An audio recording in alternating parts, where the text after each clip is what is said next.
मेरा एक भाई है, मेरे ताऊ का लड़का है विकास दास सिंहपुरा से।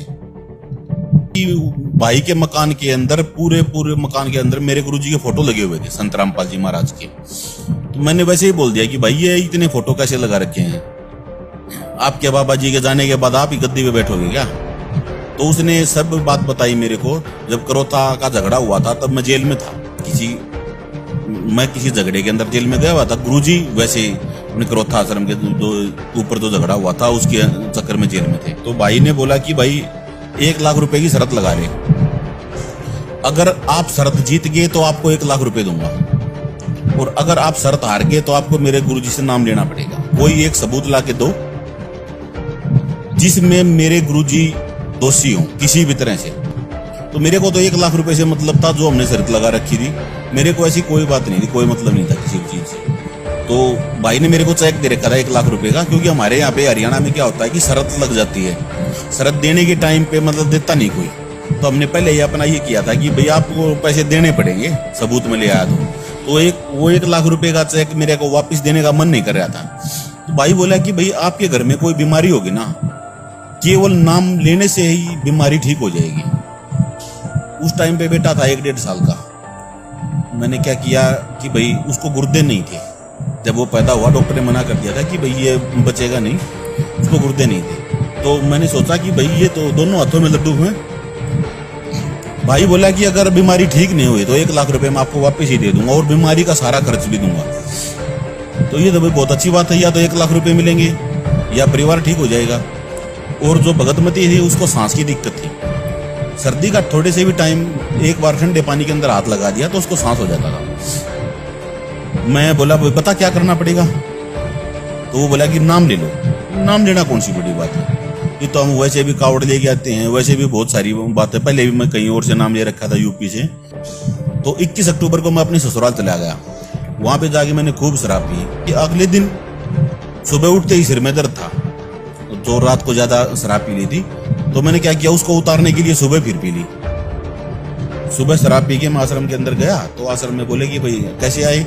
मैंने बोला जी मेरे को नाम लेना है। बोला जी आपने तो शराब पी रखी है। हाँ जी थोड़ी सी पी रखी है। बोला भैया आप बैठो और आपका जब नशा उतर जाएगा तब आपको अंदर जाने दिया जाएगा।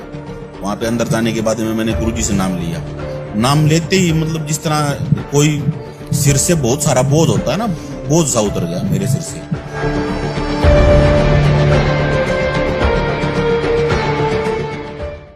नमस्कार सर। सतसाहिब जी। क्या नाम है आपका? भगत मनोज दास। कहाँ से हो? मेरा जी गांव मोखरा है, जिला रोहतक, तहसील मैम, हरियाणा से। क्या काम करते हो?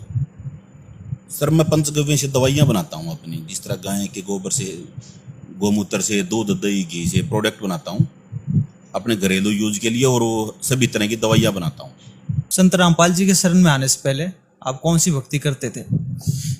सभी देवी देवताओं की पूजा करता था जी मैं। हमारे जिस तरह हमारे यहाँ पे होता है भोले की कावड़ लेके आनी, तो मैं 6 कावड़ लेके आया था भोले बाबा की। और बजरंग बली जी की मैंने 2 बार सवामणी लगाई है बालाजी जाके। यहाँ पे सभी तरह के व्रत, पूजा पाठ सभी तरह के करता था मैं। और अपने जो गांव के होते हैं, जिस तरह गांव का खेड़ा होता है, खेत में एक अलग से दादा होता है, उसकी सबकी पूजा करता था मैं। जो आप ये भक्ति करते थे, क्या इससे कुछ लाभ भी मिला? नहीं जी, ये तो लाभ किसी को भी नहीं मिला आज तक। मेरे को क्या अलग से मिलेगा, ये कोई लाभ नहीं था किसी भी तरह का। तो किस प्रकार से आप संत रामपाल जी महाराज के शरण में आए? पहले मैं ठेकेदारी करता था, जिस तरह मछली पालन का और शराब का, इन चीजों की ठेकेदारी करता था मैं। तो उसके बाद में उसी टाइम पे मतलब लाभ कुछ नहीं था, सिर्फ ये था कि भाई हम भक्ति कर रहे हैं। कुछ भी था, कोई भी काम था, कोई ठेका वगैरह मिल गया, कुछ और काम हो गया, तो उसमें क्या होता था कि बस हमारे हनुमान जी ने ये कर दिया, हमारे गांव के दादा ने ये कर दिया, बस इतना ही अपने मन को शांत रखते थे, और इससे अलग कोई बात नहीं थी। मेरा एक भाई है, मेरे ताऊ का लड़का है विकास दास सिंहपुरा से। उसके पास चला गया मैं एक बार।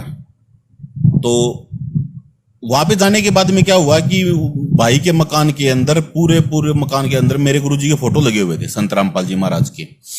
तो मैंने वैसे ही बोल दिया कि भाई ये इतने फोटो कैसे लगा रखे हैं, आपके बाबा जी के जाने के बाद आप ही गद्दी पे बैठोगे क्या? तो उसने सब बात बताई मेरे को, तो मेरे को थोड़ी थोड़ी समझ में कुछ वैसे ही आ गई, भाई ये बात बोल तो रहा भाई ठीक, पर मैंने कुछ बात और थी हमारे यहाँ पे हरियाणा में, जब करोथा का झगड़ा हुआ था तब मैं जेल में था, मैं किसी झगड़े के अंदर जेल में गया हुआ था। गुरुजी वैसे अपने करोथा आश्रम के ऊपर जो झगड़ा हुआ था उसके चक्कर में जेल में थे। तो मैंने भाई से पूछा तो भाई ने बोल दिया कि भाई वे सभी बातें झूठी हैं। मैंने बोला नहीं भाई, वहां पे तो ये है, सुरंग बना रखी है, ये था वो था, एक भैंस थी वो उसको आके प्रसाद डाल दिया था, इस तरह की बहुत सारी अफवाह थी। यहाँ पे हमारे यहाँ का उस टाइम पे सीएम था भूपेंद्र सिंह हुड्डा, उसकी पत्नी मतलब गुरुजी की शरण में थी, मतलब मैंने ये बात बोलता रहा मैं। तो भाई ने बोला कि भाई 1 लाख रुपए की शर्त लगा ले, अगर आप शर्त जीत गए तो आपको 1 लाख रुपए दूंगा, और अगर आप शर्त हार गए तो आपको मेरे गुरुजी से नाम लेना पड़ेगा, कोई एक सबूत ला के दो जिसमें मेरे गुरुजी दोषी हों किसी भी तरह से, जो भी बात यहाँ पे सुनी थी। मैंने बोला ये तो कोई बड़ी बात नहीं है, सबूत तो हम ले आएंगे, यहाँ पे तो बहुत सारी बातें चली हुई हैं। तो मैं गया यहाँ पे सदर थाना रोहतक के अंदर, वहां पे हमारा एक रिश्तेदार था, तो मैंने उससे पूछा कि भाई आश्रम के अंदर क्या क्या मिला था। तो हमने यहाँ पे बहुत कुछ सुना हुआ था कि भाई आश्रम के अंदर सोने की बोरी मिली थी, नोटों की बोरी मिली थी, अश्लील सीडी मिली थी, बहुत सारी बात सुनी हुई थी हमने।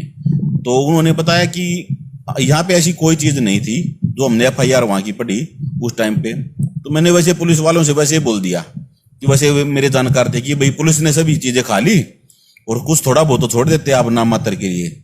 तो पुलिस उन्होंने बताया कि भाई हमने ऐसा कुछ नहीं किया, ये तो जो CRP ने इनकी तलाशी ली थी आश्रम की, और CRP का जो कमांडर था उन्होंने सदर थाना SHO को हमारे को ये चीजें दी थी, तो वही हमारे पास है। फिर मैं डिगल गांव के अंदर गया, डिगल में जाके मैंने तसल्ली की, वहां पे भी ऐसा कुछ नहीं बताया कि भाई किसकी भैंस वहां पे गई थी जिसको प्रसाद डाला गया था। डिगल वालों ने करोथा वालों का नाम ले दिया। फिर करोथा गांव के अंदर गया, वहां पे भी ऐसा कुछ नहीं मिला। फिर आश्रम के अंदर गया मैं, वहां पे एक पुलिस वाला था, मैंने बोला कि भैया ऐसे ऐसे मेरे को आश्रम देखना है, क्योंकि मेरे को तो सबूत देना था कि आश्रम के अंदर कोई सुरंग है या कोई दूध के कुंड बना रखी हैं या कुछ इस तरह की जमीन के अंदर कमरे बनाए हुए हैं। बहुत सारी बातें हमने सुनी थी। तो मेरे को तो 1 लाख रुपए से मतलब था, जो हमने शर्त लगा रखी थी। मेरे को ऐसी कोई बात नहीं थी, कोई मतलब नहीं था किसी भी चीज से। तो पुलिस वाला बोला कि भैया ऐसे आप अंदर नहीं जा सकते। तो मैंने हमारे एक रिश्तेदार था उसकी बात करवाई कि मैंने ऐसे ऐसे उनका रिश्तेदार हूँ, आप एक बार अंदर लेके चलो, मेरे को देखना आश्रम। हमने जाके आश्रम देखा, ऐसी कोई बात नहीं थी, बिल्कुल झूठ तूफान थे सारी, कोई ऐसी बात थी ही नहीं। मैं भाई के पास आया तो मैं बोला कि भाई ऐसा तो कुछ नहीं मिला मेरे को। तो भाई ने मेरे को चेक दे रखा था 1 लाख रुपए का, क्योंकि हमारे यहाँ पे हरियाणा में क्या होता है कि शर्त लग जाती है, शर्त देने के टाइम पे मतलब देता नहीं कोई। तो हमने पहले ही अपना ये किया था कि भाई आपको पैसे देने पड़ेंगे, सबूत में ले आया तो वो 1 लाख रुपए का चेक मेरे को वापस देने का मन नहीं कर रहा था। तो भाई बोला कि भाई आपके घर में कोई बीमारी होगी ना, केवल नाम लेने से ही बीमारी ठीक हो जाएगी। तो मेरा जो एक बेटा है, उस टाइम पे बेटा था 1-1.5 साल का, मैंने क्या किया कि भाई उसको गुर्दे नहीं थे, जब वो पैदा हुआ डॉक्टर ने मना कर दिया था कि भाई ये बचेगा नहीं, उसको गुर्दे नहीं थे। तो मैंने सोचा कि भाई ये तो दोनों हाथों में लड्डू हैं। भाई बोला कि अगर बीमारी ठीक नहीं हुई तो 1 लाख रुपए मैं आपको वापस ही दे दूंगा और बीमारी का सारा खर्च भी दूंगा। तो ये तो भाई बहुत अच्छी बात है, या तो 1 लाख रुपए मिलेंगे या परिवार ठीक हो जाएगा। और जो भगतमती थी उसको सांस की दिक्कत थी, सर्दी का थोड़े से भी टाइम एक बार ठंडे पानी के अंदर हाथ लगा दिया तो उसको सांस हो जाता था। मैं बोला पता क्या करना पड़ेगा? तो वो बोला कि नाम ले लो। नाम लेना कौन सी बड़ी बात है, ये तो हम वैसे भी कावड़ लेके आते हैं, वैसे भी बहुत सारी बात है, पहले भी मैं कहीं और से नाम ले रखा था यूपी से, नाम ले लूंगा, आप बताओ लाभ होना चाहिए। देखो हम अपने स्वार्थ के लिए तो सभी कुछ काम करते हैं, तो नाम भी तो ऐसे ही था कि भाई हमने लाभ होना चाहिए, नाम ले लेंगे, कोई बड़ी बात नहीं है। जिस दिन मैंने नाम लिया था जी, 2010 में लिया था मैंने 22 अक्टूबर को, तो 21 अक्टूबर को मैं अपने ससुराल चला गया। वहां पे जाके मैंने खूब शराब पी। अगले दिन सुबह मेरे को नाम लेने के लिए बरवाड़ा आश्रम जाना था। वहां पे जाने के बाद में क्या हुआ कि अगले दिन सुबह उठते ही सिर में दर्द था, जो रात को ज्यादा शराब पी ली थी। तो मैंने क्या किया, उसको उतारने के लिए सुबह फिर पी ली। सुबह शराब पी के मैं आश्रम के अंदर गया तो आश्रम में बोले कि भाई कैसे आए। मैंने बोला जी मेरे को नाम लेना है। बोला जी आपने तो शराब पी रखी है। हाँ जी थोड़ी सी पी रखी है। बोला भैया आप बैठो और आपका जब नशा उतर जाएगा तब आपको अंदर जाने दिया जाएगा। थोड़ी देर बाद में वहां पे बैठ के अंदर गया। वहां पे अंदर जाने के बाद में मैंने गुरुजी से नाम लिया।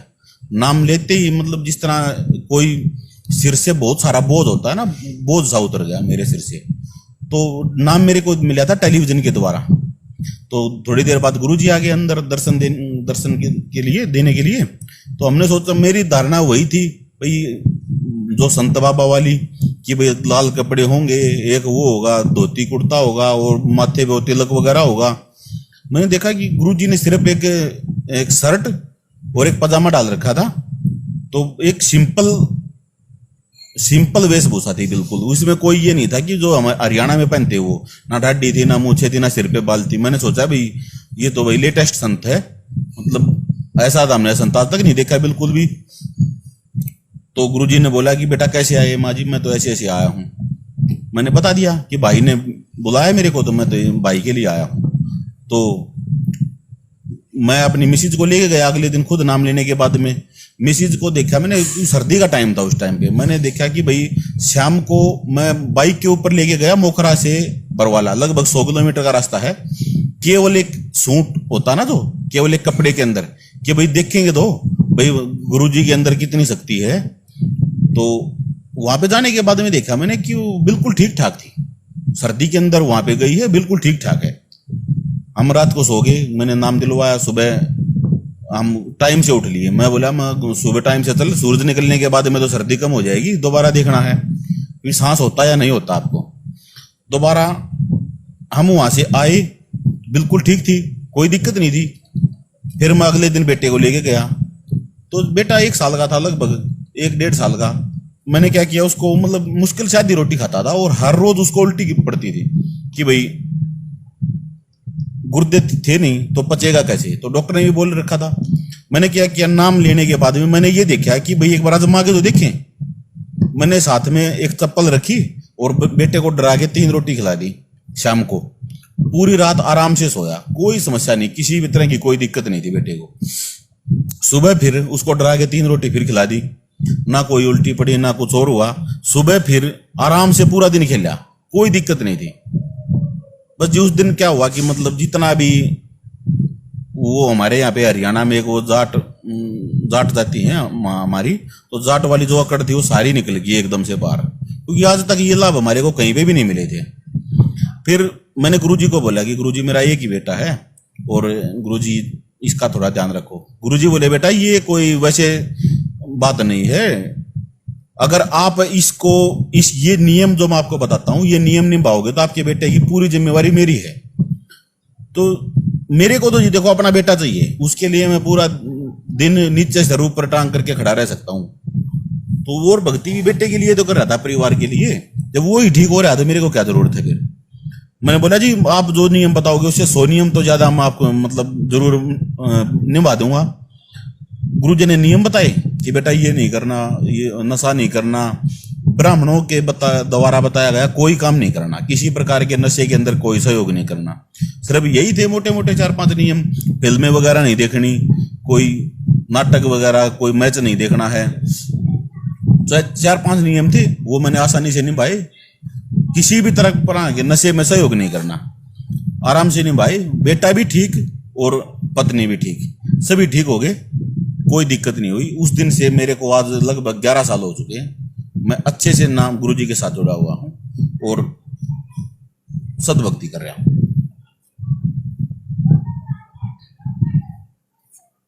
तो संत रामपाल जी महाराज के शरण में आने के बाद और भी कोई लाभ मिला हो आपको? सर लाभ तो बहुत सारे हैं, गिनती नहीं होगी, इतने लाभ हैं। पहली बात तो देखो लाभ होता है हमारा सबसे बड़ा लाभ कि मेरे को सतमार्ग मिल गया। हम यहाँ पे बोलते हैं रण, भक्ति और दान तीनों काम जवान। हमारे को सद्भक्ति मिल गई करने के लिए और इतने लाभ हैं। 2 बार तो मेरा बेटा है, 1 बार तो बिजली ने पकड़ लिया था, 1 बार तो जब उसी टाइम पे बचा लिया, 1 बार बिजली ने पकड़ लिया था, करंट लग गया था उसको। तो डॉक्टर बोला कि साथ में डॉक्टर था, डॉक्टर बोला कि भाई उसको पानी मत पिलाना, नहीं तो मतलब ये बचेगा नहीं। मैंने बोल दिया कि मेरे गुरुजी के ज्ञान में इतनी ताकत है जिसकी कोई अंत नहीं है जिसका कोई भी। गुरुजी के द्वारा दिया गया एक अमृत जल की बोतल थी, एक सिंपल पानी की बोतल है, और एक प्रसाद था, मखाने का प्रसाद। मैंने वो अमृत जल बेटे के मुंह में डाला और एक प्रसाद का एक दाना मुंह में रख दिया। उसी टाइम पे बेटा ठीक हो गया, और नहीं तो मतलब इतना जबरदस्त करंट लगा था बेटे को, मतलब बचना बहुत मुश्किल था। अगले दिन हम आश्रम में गए तो गुरुजी ने देखते ही बोल दिया, बेटे को देखते ही सिर पर हाथ फेरा, बोले बेटा भक्ति करने के लिए परमात्मा ने आपको ये उम्र दी है, नहीं तो आपकी उम्र कल तक की थी। अब सद भक्ति करो, कोई दिक्कत नहीं, परमात्मा ने आपकी उम्र बढ़ा दी है, कोई समस्या नहीं है। आज के दिन बेटा भी बिल्कुल स्वस्थ है, कोई दिक्कत नहीं, पूरा इंटेलिजेंट है, सारे काम टाइम से करता है। आप एक ऐसे संत की भक्ति कर रहे हो जो जेल में है। जी जेल में जाना कोई बड़ी बात नहीं, वहां पे इंसान ही जाते हैं, और ये नहीं है कि भाई कोई सभी गुनहगार जेल में हैं, ऐसा नहीं है। आज के दिन तो टाइम ऐसा है कि गुनहगार सारे बाहर हैं और लगभग निर्दोष जेल के अंदर हैं। और जितने भी पहले भगवान हुए हैं, संत हुए हैं, वो सभी जेल के अंदर गए हुए हैं, उनके साथ में भी ऐसे झगड़े रहे हैं। जिस तरह बोलते हैं ना कि जगत का और भगत का तो वैर होता है हमेशा। श्री कृष्ण जी भगवान थे, वो जेल के अंदर ही पैदा हुए थे, तो जेल में जाना कोई बड़ी बात थोड़ी है। कोई दोस्त तो साबित हो ना कि इस कसूर के अंदर जेल के अंदर गए हैं, कसूर तो कोई है ही नहीं, किसी भी तरह का नहीं है, तो भक्ति करना क्या हुआ बात है, करेंगे हम उनके साथ में हैं। हम भी जेल में गए थे, अब हम जमानत पे आ गए हैं, गुरुजी साथ जेल में ही हैं। संत रामपाल जी महाराज के जेल में रहते हुए भी लाखों लोग उनसे जुड़ रहे हैं, उनसे नाम ले रहे हैं, क्या कारण है? उनका ज्ञान ही ऐसा है, वो अपनी तरफ से कुछ नहीं बोलते। मेरे गुरुजी ने हमारे को बहुत बार बोला है कि बेटा आप एक 20 रुपए का एक जो मटका लेने जाते हो ना, उसको भी आप बजा के देखते हो। आप यहाँ पे अपने गुरुजी को मतलब पूरी तरह से आप ये देखो कि गुरुजी के अंदर पूरा दम है, सत भक्ति बता रहे हैं, सभी कुछ ठीक है, तो आप यहाँ पे जुड़ो, नहीं तो मत जुड़ो। और मेरे से अच्छा कोई और आपको मिलता है तो खुद भी जाओ और मेरे को भी बता दो, मैं अपनी पूरी संगत के साथ में आपके साथ चल पड़ूंगा। पर जो पूर्ण परमात्मा का जो प्रमाणित ज्ञान है वेदों शास्त्रों के आधार पे हमारे यहाँ पे बताते हैं कि भगवान एक है, सभी बोल देते हैं भगवान एक है। फिर हिंदुओं का अलग से है, मुसलमानों का अलग से है, सरदारों का अलग से है, और क्रिश्चियनों का अलग से है। तो 4 भगवान कैसे हो गए? एक ही भगवान है। पर उनकी जो पवित्र पुस्तक है गीता, कुरान, बाइबल, गुरु ग्रंथ साहिब, उनके अंदर तो एक ही भगवान बताया गया है, जिसका नाम है संत कबीर। जो संत कबीर के नाम से हम उनको जानते हैं, वो कबीर जी पूर्ण भगवान है, एक ही भगवान है, उन्हीं की मेरे गुरुजी भक्ति बताते हैं। और जो सत भक्ति है तो आप देखो पढ़ा लिखा समाज है जी, 1-2 बार तो मतलब ऐसे बोलते हैं, एक बार तो गुस्सा करते हैं, उसके बाद में जब वेदों शास्त्रों के आधार पे मिलाते हैं ना, मेरे गुरुजी का सत्संग आता है रोज, तो लोग देखते हैं वेदों शास्त्रों के आधार पे मिलाते हैं, तो पढ़ा लिखा समाज है, कितने दिन तक उस बात को नकारेंगे? मानना तो पड़ेगा ही पड़ेगा। सत्य ज्ञान है, और जो साथ जुड़ने का मतलब ये है कि इतने सुख हो जाते हैं आदमी छोड़ नहीं सकता उनको, किसी भी सूरत में नहीं छोड़ सकता। और उससे अलग ऐसा कुछ नहीं है कि भाई कोई हमारे यहाँ पे बोल देते थे कि ऐसी वो सीख के आए हुए हैं, कोई ऐसा प्रसाद दे दिया, एक बार जिसने खा लिया वो साथ के साथ हो लेता है, ऐसी कोई बात नहीं होती। ये तो सद ज्ञान है, सद भक्ति है, उसके आधार से लोग जुड़ते हैं, वो जुड़ना होता है मन से, उसको कभी छोड़ नहीं सकता आदमी। जैसे हम अपने देश में लाखों करोड़ों की संख्या में साधु संत है, पंथ है, तो भगत समाज कैसे निर्णय कर सके कि किसके पास सच्चा ज्ञान है? मेरे गुरुजी बोलते हैं कि बेटा अगर और संतों भक्तों की तरह जब हम भी भक्ति करवाते ना, करवाते तो मैं करोड़ों अरबों की संख्या में लोग जोड़ देता। पर यहाँ पे तो क्या है कि ऐसे लोग चाहिए मेरे को बिल्कुल करीम जैसे, जो नशा नहीं करते हों, ब्राह्मणों का बताया कोई पूजा पाठ पाखंड नहीं करते हों, वैसे लोग मेरे को चाहिए, जो सत्य ज्ञान जिनको हो, सत्य भक्ति करने वाले हों, और शास्त्रों के आधार पे करो। मेरे गुरुजी कभी अपनी तरफ से कोई बात नहीं बोलते कि मैं ये कहता हूं, सभी संत ये बोलते हैं कि मैं ये कहता हूं। वो संगत उनकी वही बात मान लेती है कि भाई गुरुजी ने बोल दिया। गुरुजी बोलते हैं कि भाई शास्त्र ये कहते हैं, आप शास्त्रों के आधार से देखो, उनको मिलाओ, मिलाने के बाद में अगर आपको ठीक लगे, मेरे गुरुजी को या आपको ये लग रहा है कि गुरुजी ने जो बोला है वो ठीक बोल रखा है, ये बात शास्त्रों में लिखी है, तो आप करो, नहीं तो मत करो। भगत समाज है, उनको आप संत रामपाल जी महाराज की भक्ति के बारे में क्या संदेश देना चाहते हैं? ये देखो, हम भगत आदमी हैं, हम संदेश नहीं दे सकते, हम तो एक विनती कर सकते हैं कि जो हमारे को मानुष जन्म मिला है ना, वो केवल भगवान की भक्ति करने के लिए मिला है। ये बच्चे पैदा करना है, हमारे को ये करना है, शादी करवानी है, नौकरी लगना है, ये तो भगवान अपने आप ही दे देता है। हनुमान जी ने कौन सी शादी की थी, कौन सी नौकरी की थी? आज तक लोग उसका नाम लेते हैं। जो इंसान भी नहीं था, एक बंदर था, उसके लोग आज तक उसको भगत के रूप में पूजते हैं। तो मतलब उन्होंने क्या किया था आज तक?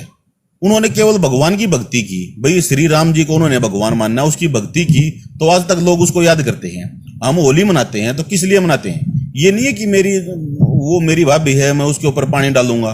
उसका मतलब है कि भाई ध्रुव प्रहलाद जी की भक्ति को आप याद करो। एक छोटा से बच्चे ने इतनी भक्ति कर दी कि होलिका जल गई थी और ध्रुव प्रहलाद जी बच गए थे। उसकी भक्ति को याद करके आप भक्ति करो, इसीलिए हम भक्ति करते हैं। और संदेश तो ये देना चाहते हैं कि भाई केवल और केवल संत रामपाल जी महाराज इस सृष्टि के ऊपर संत हैं, उससे अलग कोई पूर्ण संत नहीं है। ये चैलेंज की बात है। किसी भी टाइम पे आप ज्ञान चर्चा किसी भी संत के साथ कर सकते हो, करवा सकते हो, कोई दिक्कत नहीं है। अगर आपको ठीक लगे ये ज्ञान हमारा, तो आप एक निष्पक्ष होके आप ये भक्ति करो। अगर कोई भी दिक्कत आपको लग रही है तो आश्रम के हमारे नंबर दिए हुए हैं। हमारा 7:30 बजे से 8:30 बजे तक साधना चैनल के ऊपर हर रोज शाम को सत्संग आता है। आप सत्संग देखो, उसके ऊपर नंबर दिए हुए हैं, उससे अपना शंका समाधान करो। और पवित्र एक पुस्तक है ज्ञान गंगा, वो ज्ञान गंगा आपको फ्री में मिलती है। आप अपना मैसेज कर दो आश्रम के ऊपर, आपके आश्रम के नंबर के ऊपर, आपको घर पे पहुंच जाएगी। आप उसको पढ़ो, देखो और नाम लो और अपना कल्याण करवाओ। धन्यवाद सर। आप सत साहिब जी।